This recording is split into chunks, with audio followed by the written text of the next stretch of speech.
Pola kok gila-gila to? Polamu kuwi lho. Iki gapurane sapa to iki?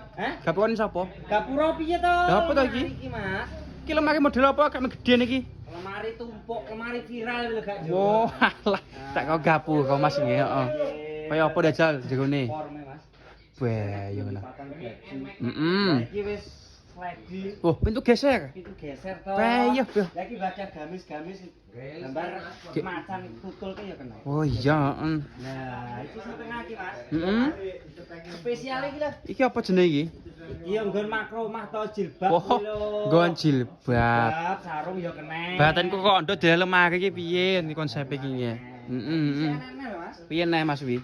Nah, kayak ngene iki. Oh, ki kakakane. Jadi wis disekat, Mas. Wah, Kayak iya. penak. Jan penak niki. Sito-sito. Heeh. Laci ya wis lengkap. Komplit ya. Nah, iki enggak ada apa backcover ya, Mas. Sing dhuwur kuwi. Kemul, heeh. Wah, ayo.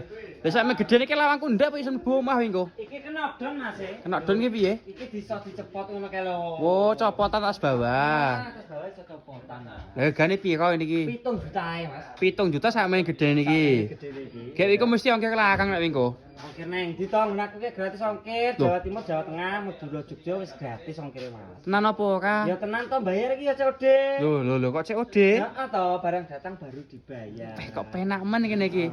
Kene pesen piye carane? Iya, itu pemesanane bawah bioprofil, Mas. Wis Heeh. Oke, cocok ya. Lemari gapura ready bolo. 7 juta gratis ongkir Jawa Timur, Jawa Tengah.